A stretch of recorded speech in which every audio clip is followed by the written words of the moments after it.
Daily Tech News Show is made possible by its listeners. Thanks to all of you. Coming up on DTNS, spoiler alert, we reveal everything that's going to happen in tech in the year 2023. We're just going to tell you it all right now. We're not going to possibly be wrong. This is the Daily Tech News Show for Friday, December 30th, 2022 in Los Angeles. I'm Tom Merritt. And from Studio Redwood, I'm Sarah Lane. From New York City, I'm Iyaz Akhtar.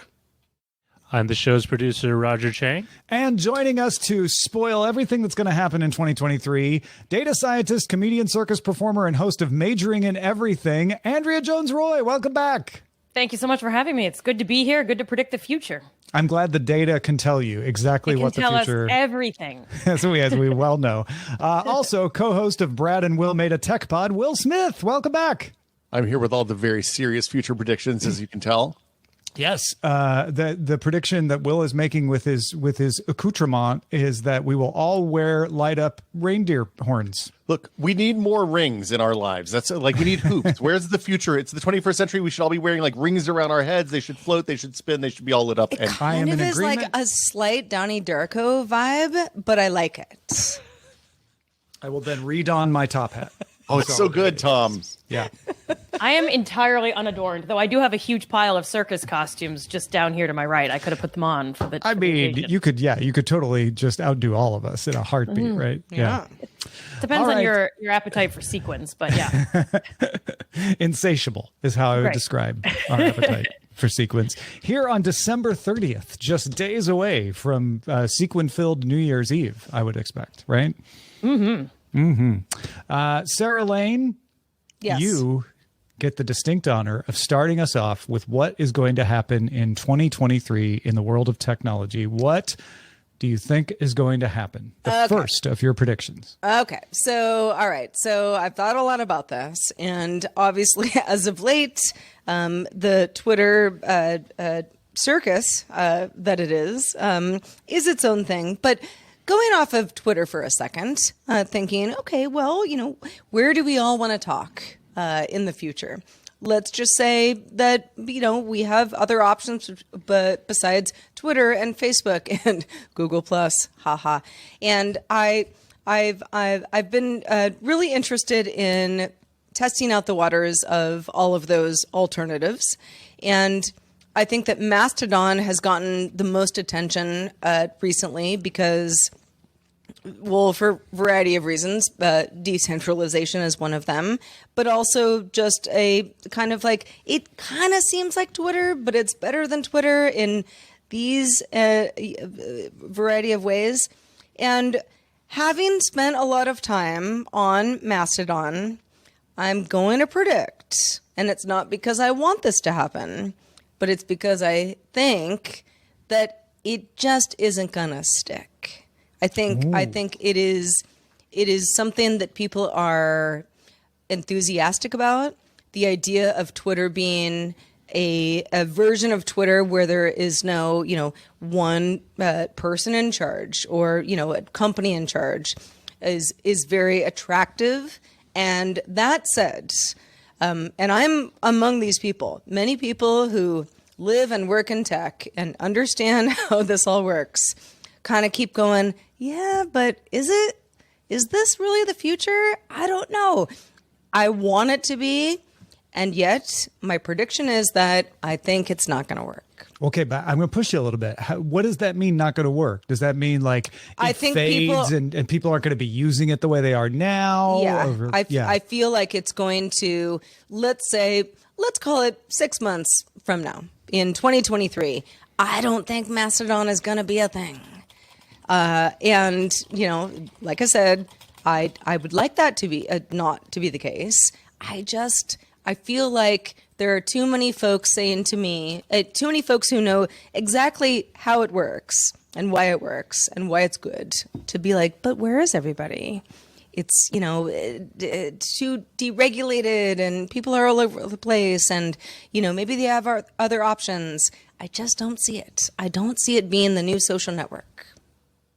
So to be clear, you're not saying it disappears. You're just saying it goes back to being a niche thing. I don't think it becomes the like, oh, remember when we all used Twitter and now we all use Mastodon? I just don't see that. Yeah. And, call me crazy. I might be wrong. Have been before. I Will be only again. call you Sarah. Yeah, thank you. So, yeah, that's kind of where I am on this. All right. Thoughts on Sarah's prediction? Mastodon fades back into its earlier form as a fun but niche sort of place for people. I mean, it's kind of an interesting, like, I think oddly how Mastodon does depends on what happens with Twitter, right? Because if Elon Musk is yeeted from Twitter tomorrow and Jack Dorsey comes back riding on in some sort of enormous horse or something and saves the day, then which I don't think will happen either. No, Right. I think it'll be a perfectly normal size horse. Yeah, I mean, he's not going to bring a sink. We know that. Okay, Big horses are expensive and they don't have the budget. We know that. That's right. Yeah. But yeah, if Twitter becomes a hospitable place for people to do their brand engagement and their marketing and all the things that we use Twitter for and talking about what we had for lunch, then I think Sarah's probably absolutely right. If Twitter remains a toxic hell stew, then all bets are off, and I don't know. Well, and I think it will remain a toxic hell stew. My point is that I don't think that Mastodon is where everybody goes after this. It could be they go somewhere else, something that hasn't even launched yet. Maybe Exactly. it's blue, or maybe it's something totally different. Yeah. Yeah, and there are other options now, and I think people are, kind of just, testing the waters. Plurk. And it could be Plurk. Google Plus. I gotta go Where on you Plurk. at? Yeah. Yeah. No, But, I think. Yeah. Yeah, Sarah, I think you're right. I have my doubts that Mastodon is going to take over as the thing. And I think it maybe has less to do with what happens with Twitter, because I think there is no going back to the old Twitter, and it's not that the old Twitter was perfect either. And so I think there's going to just be a lot of shifts. I think it's going to be much more of a random / our particular elite vocal people going to move to one or the other. And I don't hear anyone who's like a big mover going to Mastodon in a way that's more so than Post or wherever else. So I think it's going to be much more of a human-driven kind of collective action problem that's going to get in Mastodon's way, and it's going to be less reliant on what's going on with Twitter. But I agree with you that I don't think it's going to be the one. I mean, it could be that we all just kind of migrate to Instagram, where a lot of people are anyway. Or Tumblr. I think Tumblr is an underdog here. Tumblr. Yeah. Yes, it's definitely an underdog. I think that's fair every year to say. I'm on not Team spending a MySpace prediction myself. on that, but I think people underestimate what it's up to. Did any of you, were you big Tumblrers? I've been posting more to was. Tumblr lately. I used to be. Yeah. Not lately, but And it's run by Matt Mullenweg, who runs WordPress. WordPress. Hero of the internet. Yeah. Right. Right. Yeah. Yeah, I don't know, tumbled any- a bit back in the day, but I never really used it. It was just a microphone for myself. Iyaz, any last thoughts before we move Yeah. to Sarah's second prediction? Sure. If Mastodon was as easy to use as Twitter, I think people would be on top of it. That was one of the hardest things about Mastodon, was explaining how exactly do I use this? Because Twitter was there's so a barrier dead to easy. entry. Right. And that's, I think, unless something changes or somebody else decides to roll their own server and that one becomes like the most popular one, I think I'm going to tend to agree with Sarah that Mastodon won't replace Twitter. I think Andrea was right as well with the old Twitter's gone. So we'll see what else pops up. It might be something, maybe you'll make it at home right now. You're not doing anything. You do. Yeah. New Year's resolution for you, the listener, right now.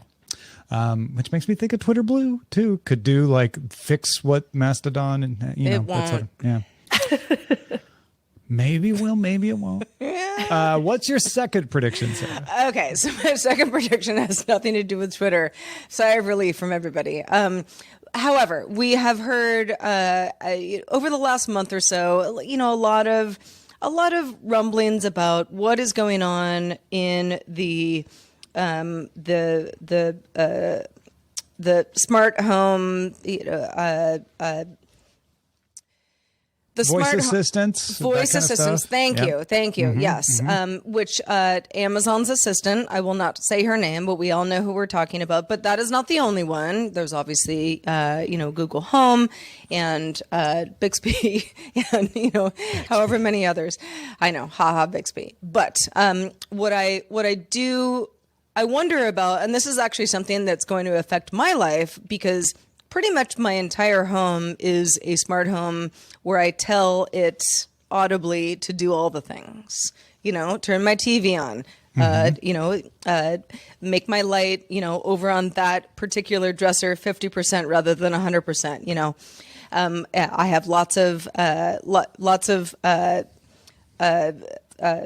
routines. Yeah, thank you, Tom. It's like you're reading my mind. That I've been going through over the last few years, and I'm so into it. Smart lights are just one part of it, but you can really get deep into it if you want to.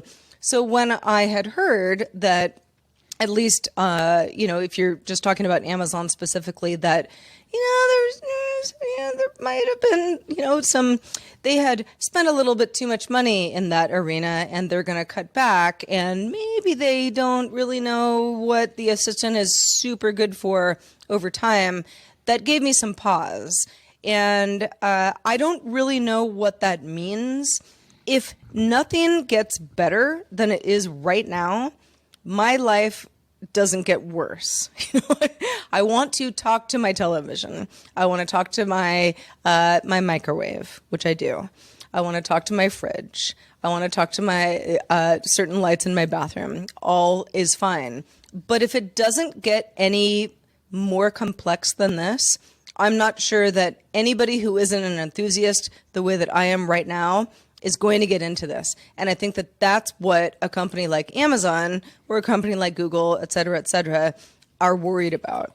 And because some of the big tech companies have been cutting back on a lot of employees as of late, it seems that this is an area where they are not totally sure where they go from there either. And I wonder if we're going to have kind of a hard time with voice assistants going forward. So how do we tell if you're right or not? Is it outages? Is it just declining market share? They stop introducing products? I guess we would say that I'm right if it doesn't advance in any way beyond right now. Got it. So if it's pretty much exactly where it is now or worse. Yeah. Because I think if you cut, let's say you cut 10% of your work staff that's in that arena, probably the way that voice assistants work right now, it's already been established, but it's not going to evolve. So that's my prediction. No evolving of Amazon voice assistants. What do we think? I mean, I think you've just given the best case for smart home devices that I've ever heard. I don't talk to anything in my house, and now I feel like I wish I did.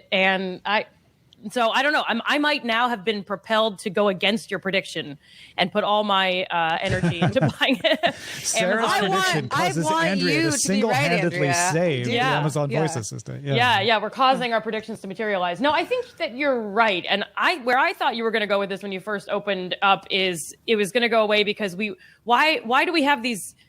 Well, I'm thinking of the physical cylinders and the discs and the stuff that you put on your counter, but it's like, why do we have a separate thing for it? I'm sure I could just use my phone to talk to all my devices. And maybe that still counts as those devices if it's all centralized in one thing. I thought you were going to say it's going to go away because we're just all going to be doing it from our phones and we don't need to buy like a certain brand of fridge or a certain brand of whatever. Like, well, I think that's probably part of it. There is probably some hardware that just people don't want to buy anymore because you can do exactly what you're talking about, Andrea. Right. But I think it's more of the like, okay, well, sure, smart home stuff, smart light bulbs, smart various devices. We've got Matter coming out. Like the world is our oyster. But at the same time, it seems like a lot of these companies are like, we put a lot of R&D into this, and the people who care about it already care about it, and maybe the people who don't aren't going to get on board. Mm-hmm. This is the classic thing, though. Companies spend billions of dollars building out this technology. They get to the end, they have something that works and is kind of compelling to a niche or enthusiast market, and then they pull the rug out from under it right around the time it starts to get interesting to normal human beings. And it looks like Alexa, like Amazon's going to do that with Alexa. They said they were going to spend less money on Alexa next year. They did some writing down, is my understanding, and I think it leaves an opportunity for Apple and Google and the other people that are in that space, including some of the open source alternatives for that, the voice assistant market. I'm curious with Matter coming out, but it being a real thing, having a lot more devices working, making sure that smart home devices get to more and more homes. Now you have a lot more data points. So if Amazon is going to keep around its voice assistant, they can collect a lot more data than they previously could because it was an enthusiast product. I talk to everything in my home anyway, whether it's smart or not. So the thing is, these things are going to get smarter. I disagree with Sarah on this. I don't think it's going to stop. We're not going to get in a stasis. We might lose some of the hangers on like the Bixby's and maybe even Siri if Apple decides to really do something with that thing. I'm still not sure what they're doing with that. But I think between Google, Amazon, machine learning, and Matter, there's going to be so much more data points and a lot more homes that are going to have this stuff that we're going to see an evolution next year. Not an official pick. I think that those stories about Amazon were overblown because people really wanted to fit a narrative they have about big tech, and that it was very simply Amazon shifting strategy and saying, we're not making the money off retail we thought with these, so we need to retrench and move it into a smart home. That may make Sarah right this year as they make that transition, right? So it's Bit not of a long game, though. It's not necessarily going to disprove, but to me, it's less about like, oh, they don't know what to do with it and they're giving up. It's more about, oh, we thought we could drive retail sales and we're not. But like what Iyaz pointed out, there's Matter and there's this other stuff. Let's rework it and figure it out there. All right, good predictions, Sarah. Andrea, let's move to you. What's your first prediction for 2023? Let's go. So I have been thinking a lot about, as many people have, about ChatGPT. And frankly, Sarah, in our conversation about smart everything, I was like, well, we're only going to get better at talking to machines, or they're only going to get better at talking to us. So it may even play a role there. But I'm a professor. And so when ChatGPT first came out, I was one of many, many thousands of faculty all around the world who said, oh my gosh, our ability to do traditional assignments has gone out the window. And I don't normally do essay-based assignments, but I do, answer with a paragraph and do some code and then talk about that. And it can do all of those things. Not so well and not so perfect and all of that, but it's enough that it can fundamentally change how assignments are being done. And I assign research papers for my college seniors where there is a fair amount of writing. We have to pose the question and give a lit review. And most of all, if we're thinking about college, we're thinking about things like the college admissions essay, where you write about what, amazing, profound time you had in your life and why that makes you perfect for Tulane University or whatever. And so I joined the panic of professors who were like, this is all going to go out the window. And I've been thinking about it and I've been reading about it. And I have decided that I'm going to be slightly more optimistic than I normally am. And I think that while indeed ChatGPT is going to require us to be more careful about the types of papers that we assign, the types of writing that we ask of students, and the types of writing that we read and ask of anyone, not just college students, well, that's going to be a serious, wrinkle in how we do things. And I think a welcome initiative to change. I think the good news is that all of this stuff, all this interest in natural language processing and text and literature and intersections of all of this, we could have ChatGPT write movie scripts. I think it's going to be awesome for the humanities and by extension, the social sciences, because it's going to actually require people who would otherwise maybe just be hyper-focused for whatever personal, intrinsic or extrinsic reason on data science, computer science, engineering. You're going to be forced to have to study things related to language, linguistics, history. Maybe you want to use ChatGPT to generate a movie script. You're probably going to want to take a film class. And so I've decided, even in my own course where I teach natural language processing, we can't do it without understanding how you divide up language and whether grammar means something and what happens if you take that grammar away. And so there's a lot to be afraid of with ChatGPT, but one thing that's going to be great, I think, is that we're going to see more interest in the humanities. And in particular, my prediction is that we're going to actually see an increase in enrollment in humanities courses across at least American universities. I won't pretend to know how other university systems work. So spring semester, summer term, if there is one, fall semester next year, I think we can look for statistically significant differences of more people enrolled in humanities courses across universities. That's my prediction / hope. I like this. I like that. It's a very aspirational prediction. But it's a good one. ChatGPT will increase humanities enrollment. What do we think? I can't argue with this at all. I love this idea. As somebody who's a science background with love of humanities, like my life is better because I studied both things, right? And I think that this is a really, really exciting take on something that I felt kind of grim about. So thanks, Andrea. I might be delusional. I'm coming to you at the end of a semester of, students who never want to do anything but write computer code. And you're just like, but I think you have to do both. And, so I'm living in the extreme tales of nervous students who want to stick with data science. And so I might be just doubly reacting to that and ChatGPT, but I think that there's something there. I've never seen more computer scientists reading long pieces of text until very recently. It kind of forces them to do it. I think that's the interesting part of this. Yeah. Yeah. Yeah. I really hope you're right on this, because I was thinking the same thing, that if ChatGPT can be wrong, so you have to review everything so carefully. So even if you don't want to do a secondary or tertiary thing related to it, you're like, is this actually right? So you actually are reviewing and editing in a different way than you normally would. So it actually might remove some pain points, might make people learn.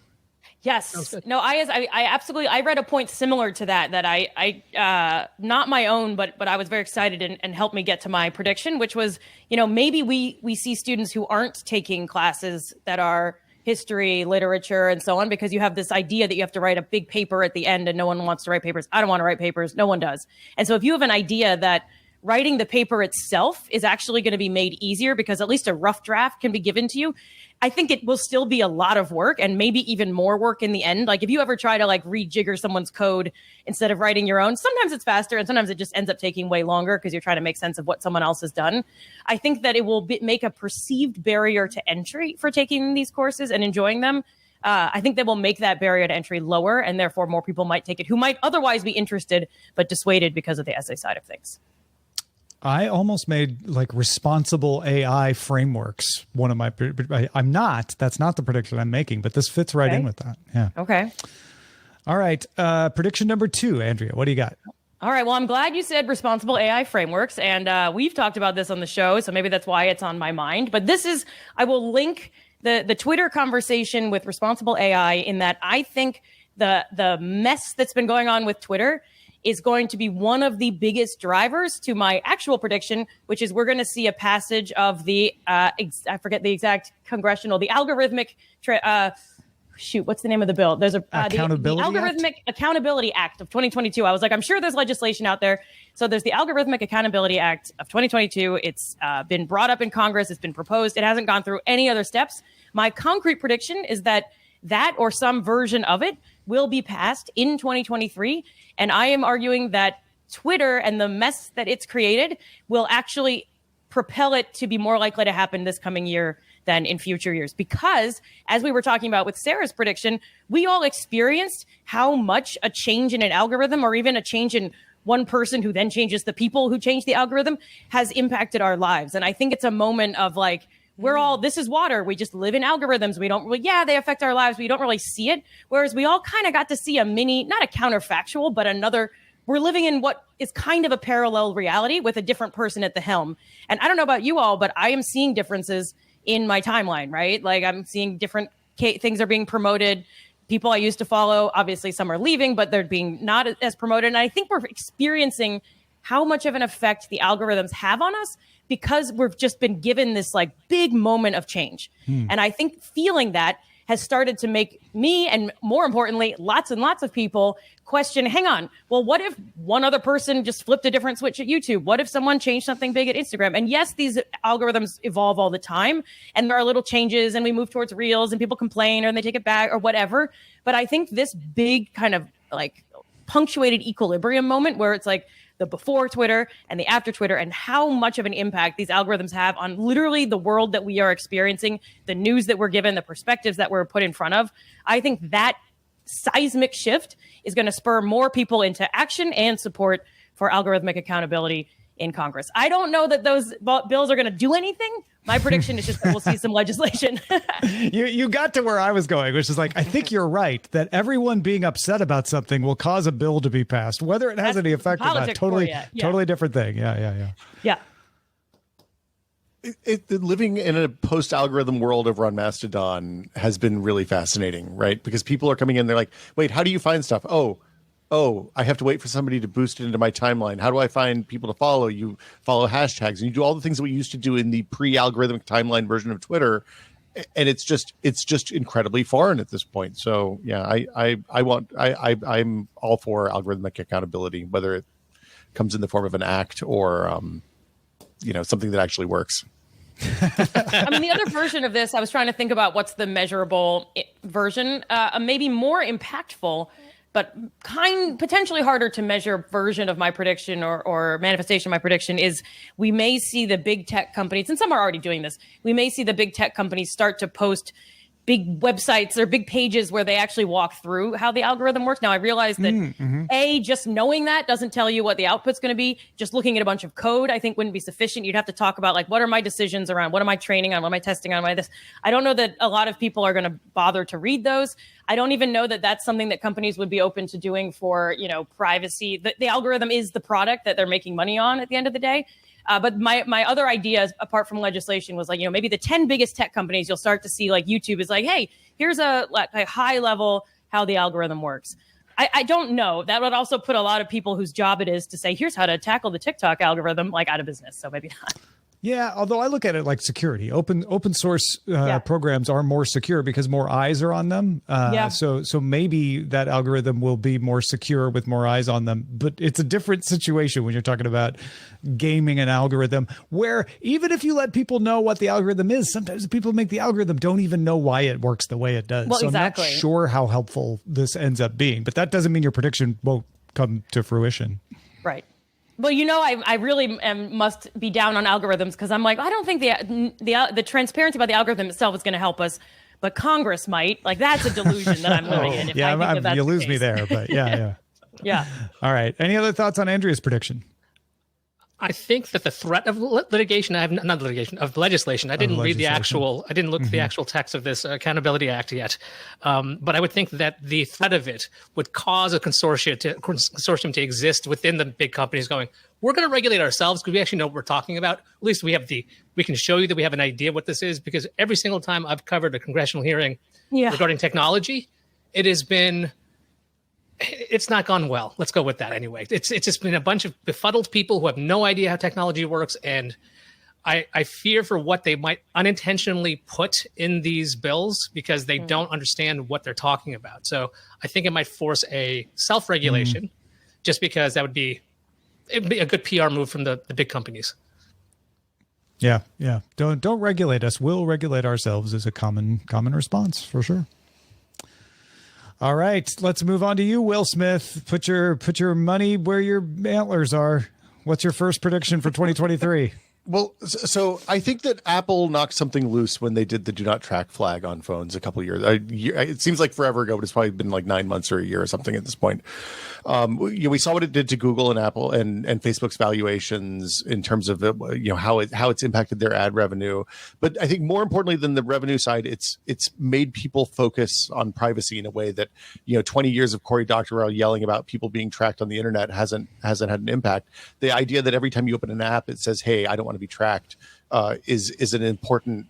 It has people that don't normally think about this kind of stuff talking about privacy. I get questions about privacy from my parents' friends and stuff like that at this point, which has been an interesting conversation to have.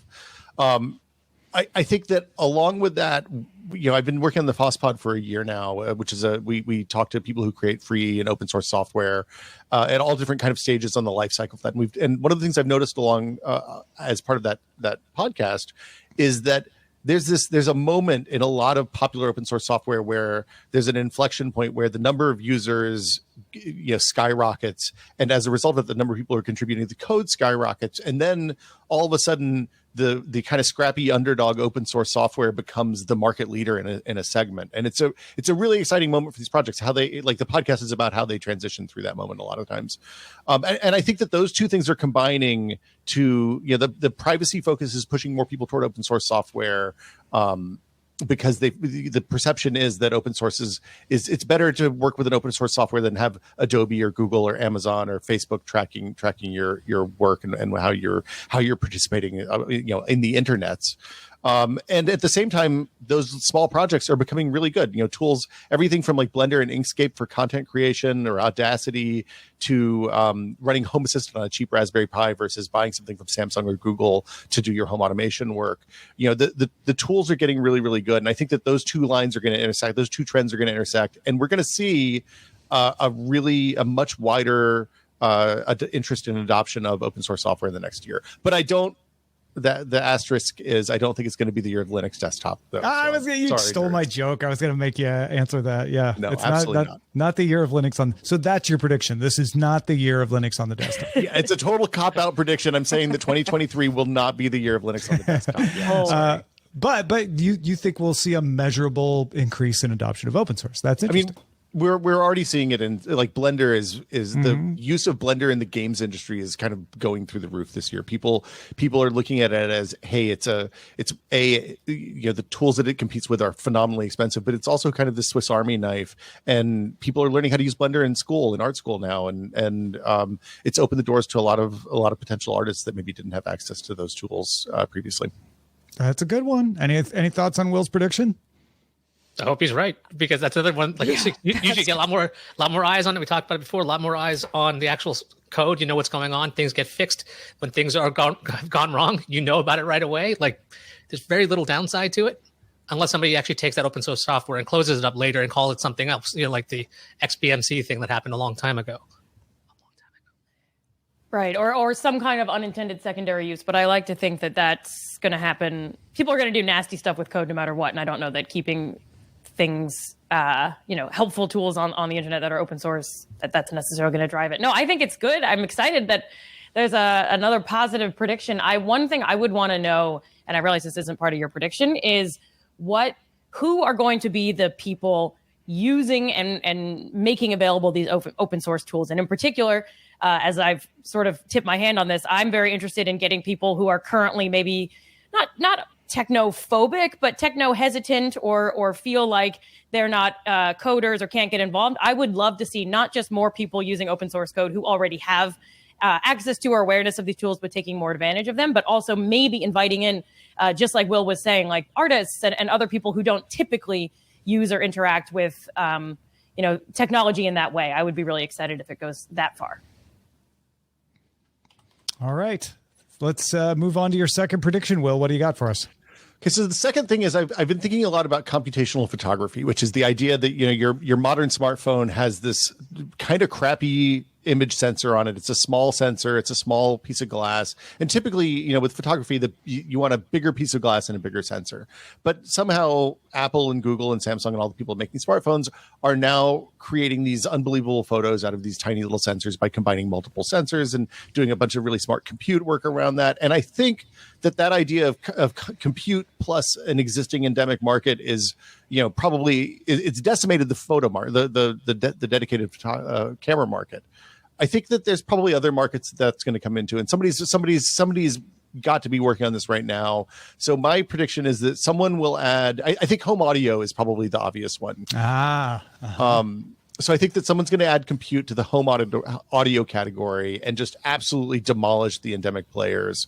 We see, if you look at Sarah's Alexa or the Google, the little Google speaker pucks or HomePods or whatever, whatever you have, they have everything in them that you need combined with a smartphone to map out the room and know where they are in the room.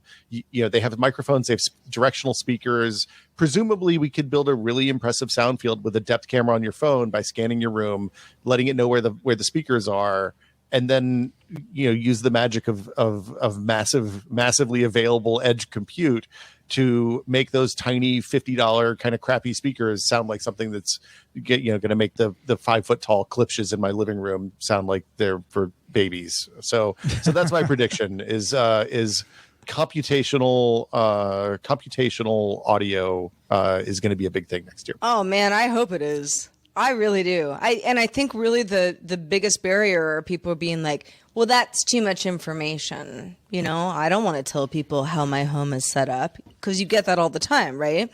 And that is valid and that's fair. But if you are willing to sort of get on board with, hey, let's make these speakers, this audio experience to be the best possible based on where you are right now, and how sound is bouncing off, that would be a big win for audio enthusiasts, if not everybody. The thing that I think they're like Amazon has a problem with this because there's a lot of lack of consumer trust for Amazon and Facebook and to a lesser extent I think Google, but I think Apple could get away with this. I think Sonos could get away with this. I think somebody in a perfect world, there's somebody in their garage right now replacing the motherboards in your little Google speaker pucks with their own hardware and their own software and just building, drafting on the $1 billion investment these big corporations have done to make these cool homebrew speakers. I don't think that's actually happening. But in my heart of hearts, I wish it was. I mean, it's probably happening. Whether or not it's going to reach the consumer market is something else. Yeah. Yeah, well, I was just going to say, I one of the reasons I don't have home anything is I'm paranoid and also a Luddite, but paranoid. But I do have Sonos speakers, and I've told them all kinds of things about my home already without realizing it. So, and it's great. It's a vast improvement. So I hope you're right. Yeah, it can come from a trusted brand. It could do a lot to prove that it's all on device. You don't go to the cloud for that sort of thing. Iyaz, any other thoughts on this one? I think I'm going to echo everything everybody else said. I want this to be true because audio, I have way too many speakers and they could be way better. And the other thing is they don't actually have to be better.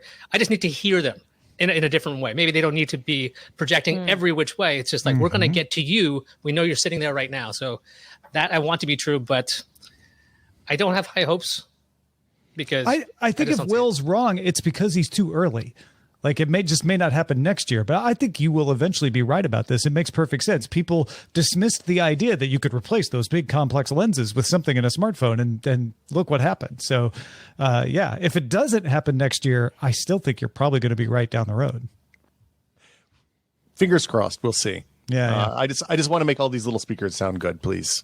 And I think it's totally possible. Totally possible. In fact, now it will happen because somebody's listening to this and it's like, hey, wait a minute. I have an idea. I'm going to do that now. We just incepted them. Yeah. And if you have, send us an email. We'd love to hear about your new idea and know about it before everybody else. Or if you have a prediction yourself, you're like, here's the prediction y'all didn't make. I'm going to send it to feedback@dailytechnewsshow.com. We would love to hear them.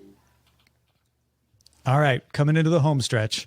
Iyaz Akhtar, what is going to happen in 2023 in technology? Well, I didn't think anywhere near as big as you guys did. So that's great. So I'm going to give you like the tamest predictions that are probably going to happen. My first one is something really simple, and it's been denied forever. Mac OS is going to run on an iPad in 2023. It's going to be official. It's going to happen. You could do it already, but you're saying it's going to be official. Okay, it's going to be something like that Apple will, at WWDC, they're going to be like, look, you can run it. We just had to figure out the best, perfect way for it to run on an iPad, and now it does. They already share the same system on a chip. They already have the spacing all set up in the new version of Mac OS.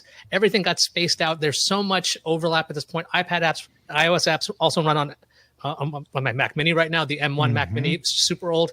It's just we're waiting. So I think we're finally going to get it in 2023. Craig Federighi is going to be so excited to show it to us.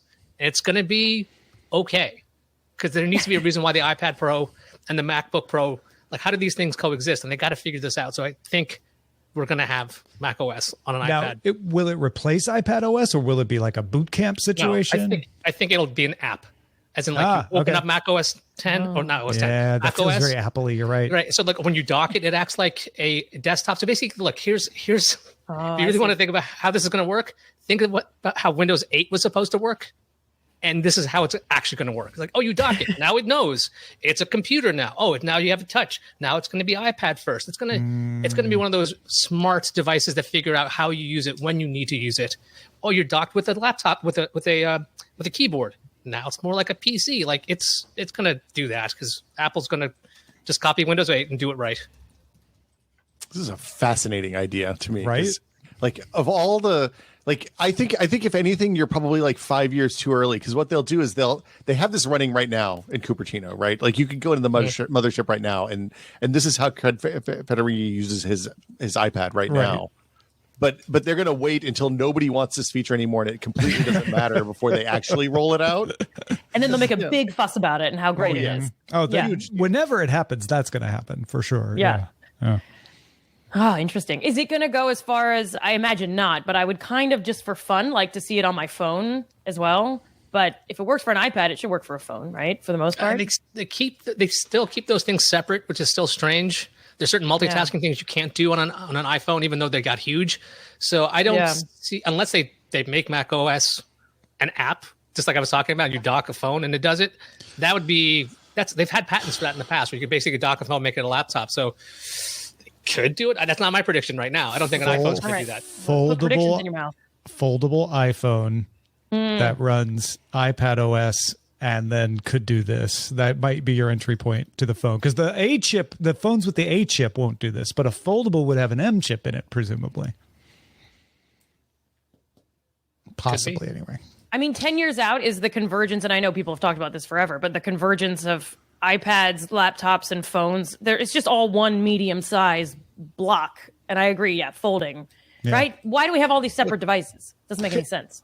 10 years out, it's going to be Neuralink all the way. That's clearly where we're going. I mean, I'm first in line. It's going great so far. Everything. Okay, perfect. So. That's what the antlers are about. Now I see. Yeah. They just hide the plugs. It's the antenna. Yeah. All right, Iyaz, speaking of foldables, what's your second prediction? Well, yeah, there it is. I wasn't tipping a hand on that one, but we'll get the Google foldable. This has been rumored forever. Android Array supports foldables. Google and Samsung, they're buddies at this point. Samsung essentially fixed Wear OS. They're like, hey, Google's like, we give up. So the way Google and Samsung have been working together so closely over the past couple of years, if they've got any questions, they can talk to Samsung. Also, Google got back into the tablet space after leaving it, because that's what they do. That Pixel tablet is, I think I saw a while ago, there was somebody's actually selling it before it came out. So it's kind of strange. But the idea that this foldable tablet, when you open it up, it's an actual Android tablet, and they actually know how to use one finally, because Samsung figured it out. And you close it up, it's a phone. I think this is the time, because Google's saying, okay, tablets make sense, foldables make sense. And we can have that almost everything device, because foldables are not a new category. They don't need to do any of that. Like, they don't need to do all the focus groups and stuff. They have years and years of their partners' research that they can pour over. I almost called the year of the foldable, that this is the year of foldables. We get our mid-range foldable. Do you think Google comes out with the mid-range foldable? That was, my initial one. I was like, it's going to be a Samsung was going to come out with like a $600 one. I'm like, no, it's not going to happen. I just don't see that happening yet, because too early. The bigger screen, maybe the flip would be the cheap one, but that's another thing. But I think Google's got to enter the space to show its partners as well. Hey, you guys keep doing this because we're doing it, so please do it too. Yeah, and you'll need that to happen before the mid-range foldable, and you need the mid-range foldable before the Apple foldable. That'll be really expensive. Exactly, and it'll be the best foldable. That's like 6 years from now. Yeah. I'm looking for the foldable watch. I just want to just get up on my wrist and just keep cranking it out, so I can, have a full thing down the side of my arm. That's the future I want to live in. That's kind. I had not thought about. I want it to just be a whole shirt that I'm wearing. That I just watch shirts. Yeah, and when you take it off, you fold it. Yeah, and put it away. Right, Marie Kondo-ified Apple shirt watch. Yeah, it's like a snap bracelet, but a shirt. Yeah, you just arms out. Smack it on. Yeah. I do love that idea, though. I know we're getting a little ahead of ourselves from Iyaz's prediction, but the idea of like a foldable something that could be a phone or a watch or a wearable in some other capacity, foldable and stretchable at the same time. Like a pocket square that's also your computer and your laptop and your things that people do already. Let's make it tech. Very diamond age. Let's check in what should we say, 10 years about the foldable clothing, or 20, and see how we did on those. Yeah, I think we can check in at 10 and then we'll be right in 20. Yeah. Good. Right. All right. Any other thoughts on Iyaz's prediction? Good ones. Yeah, I like it. Fold. Yeah, fold it up. I have decided, after years of either being too early on a prediction or just plain wrong, that I am going to give up sensible predictions this year. And I'm just going to make ridiculous predictions with the hope that I am accidentally right by being so crazy. So my first one is that Twitter will be sold by the end of 2023. Musk will retain a stake, and I want full credit if it's sold. But for bonus points, I'm going to call Salesforce as the company that buys it. Now, why is this so outlandish, Tom? I mean, I think this is probably pretty... Haven't you seen the Twitter poll? Almost a safe prediction, really. Yeah. No, given the fact that we're just rolling into 2023 in a couple of weeks, we got some time. The idea is that he's degraded the value. He couldn't possibly sell it. He's going to have to go bankrupt. I'm not saying everyone I see is saying bankruptcy, and then maybe it gets sold. I'm saying that it's going to have new ownership by the end of the year, not bankrupt. Like it's going to be a value play, and Musk is going to deal it out and keep a stake so he gets his money back later. But he's not even going to want to own it anymore. So he's going to sell it at a huge loss just to sell it. I don't know that he'll sell it at a loss because he's going to keep a stake, but he's going to be able to satisfy his investors that they're either getting their money back or keeping a stake while handing over the problem to somebody else. He's completely devalued the service, though, as it is we're 6 weeks in at the time we record this. I think that's perception, not reality. I think he'll have numbers that he can point to and say, look, if you're there not pissing off advertisers, look at these numbers. You'll be able to sell all these ads. This is a valuable property. He does point to the increased Twitter activity overall, but I think it's because we all want to jump on the ship and watch it sink from the inside. But maybe I'm wrong about that. Yeah, when you had written this down in the notes, Tom, honestly, I thought you meant it would have new ownership by the end of 2022, not by the end of 2023. Well, so we do record these early, so if I'm right, I still get credit for it, even if it's 20. No, but I really don't. I think my instinct tells me that this isn't going to happen. He's not going to sell it. So that's why I consider it an outlandish proposition to say he'll sell it. And everybody thought Salesforce was going to buy it. Salesforce keeps acting like, man, that Twitter, boy, that sure is cool. We sure do still love the Twitter. And that's why I call Salesforce as the most likely company to just buddy up with him and say, Elon, this is a headache for you. Just let us take it off your hands. You can keep a stake. Everybody will be happy. We'll just take it over. It's going to be fine. I wish Salesforce would take some stuff off my plate. That would be nice. I don't have anything remotely as interesting as Twitter, but if Salesforce, if you're listening, email me. I'll share. I'll sell you whatever I'm working on. You can have it. Yeah, I don't know. I think Salesforce might have a volatile year itself in 2023. Wow. Which is a different conversation. That would make my prediction also ridiculous, is that Salesforce isn't distracted by its own issues and is able to do this. So there's another aspect of this for sure. Tom, all right. Yeah, go ahead. Oh, no, sorry. I think if you had said Matt Mullenweg would buy this for $4 million by the end of the year, I probably would have bought in. That was too much wish fulfillment for me. Yeah. Because I do like Mullenweg, and I think he's a good CEO. I know he's also probably overvalued amongst the internet cognoscenti, but I think it's for a reason. I think he's good at what he does. I think he's shown that. Yeah. All right. I see that was not silly enough for you. So how about this one? We've seen vinyl make a comeback. We've seen cassettes make a comeback.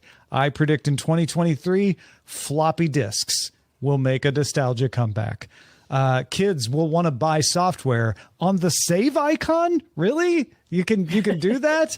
There'll be nostalgia floppy drives on USB-C that you can plug in to play your nostalgia floppy disk software. It'll be a whole cottage industry akin to the miniature, Nintendo Entertainment System, miniature Atari 2600 or vinyl. And combined with vinyl and cassettes.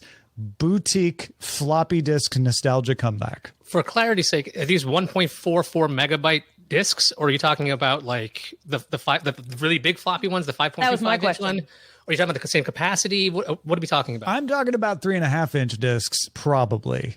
But I'm not going to limit it. If the 5 1/4s make a comeback, I'm still taking credit for this. So either way, capacity-wise, we're staying in the kilobytes to megabytes. Yeah. This is going to be just like cassettes and vinyl. This is for novelty's sake. Yeah. I'm trying to think of what you could even store on one of those big ones, like the actual floppy ones. I'm really excited. I hope this comes true. Frankly, I have a whole bunch of my grandmother's discs that I can't play. It'll be reissues of old software.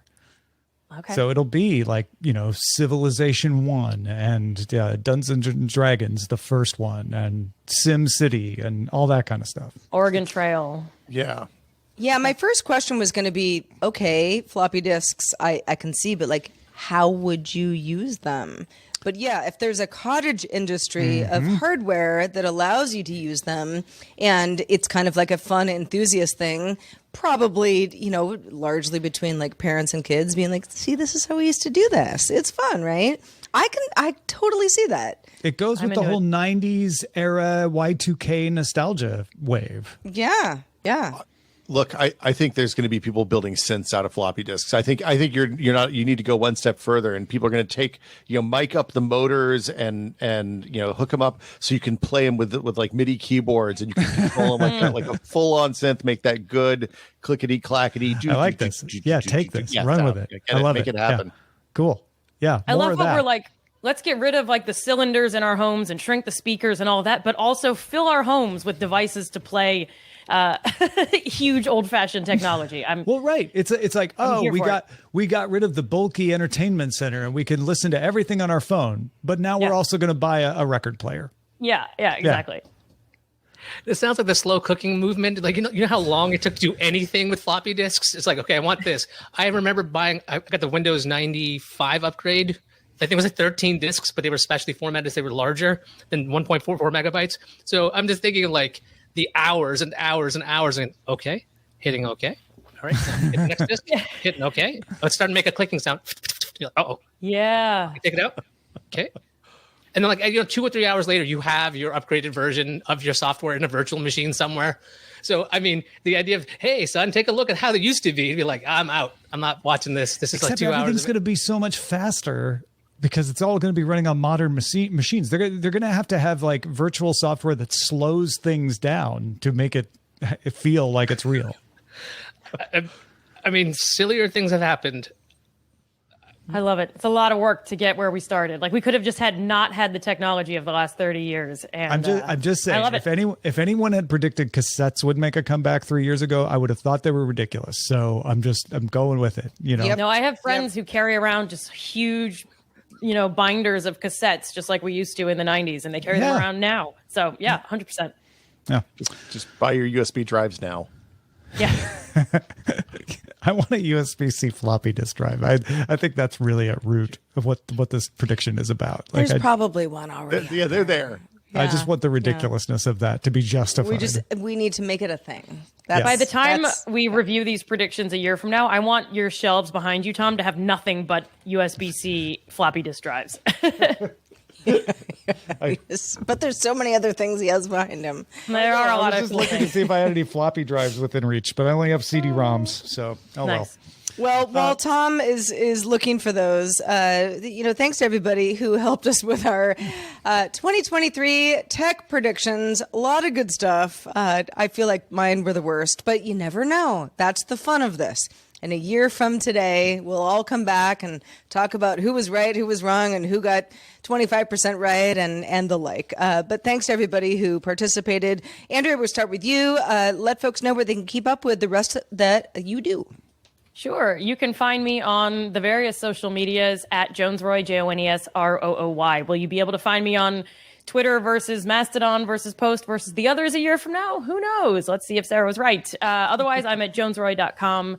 And my podcast is called Majoring in Everything, and it's on all the things. Good stuff. Yeah, it's kind of cool and retro to have your own URL these days. There you go. Thank you. I print it out onto my floppy disk so I can hand it to you if you want. I get mine too. Glad that I re-upped my subscription for my own website. Will Smith, also great to have you as well. Good predictions. Let's see how you do a year from now. But until then, let folks know where they can find you. Thanks, Sarah. You can find me on Brad and Will made a TechPod and the FossPod, which are where all fine podcasts are downloaded. Or you can just go to techpod.content.town and find good links to everything there. Well, we're so glad to have you on the show. And of course, Iyaz Akhtar, we've done this. We've done this a few times before, but so nice to have you for the end of 2022, talking about predictions for 2023. In the meantime, where can people find you? Go to thisoldnerd.com. It's a show I do where I show you how to have the most tech-forward home and life as possible. The project is short because your life is short, and I don't know what I'll be tackling in 2023. Probably some AI or computational audio. Maybe I'll do that. Maybe it's my turn. Yeah, why not? Do it. Also doing it for us is our patrons. Patrons, this is the final show for DTNS in 2022. So thank you so much for all of you who support us and have for so long. We hope you stay with us for a long time to come. Could not do this show without your help. That is the understatement of the year. Just a reminder, we're not live during the holiday break, taking some time off to hang out with family and friends, but we do return to live shows on Tuesday, January 3rd. You can find the details at dailytechnewsshow.com/live. But we are back Monday in the new year with our best of GDI for 2022. It rolls on. Talk to you then. Happy New Year! Woo!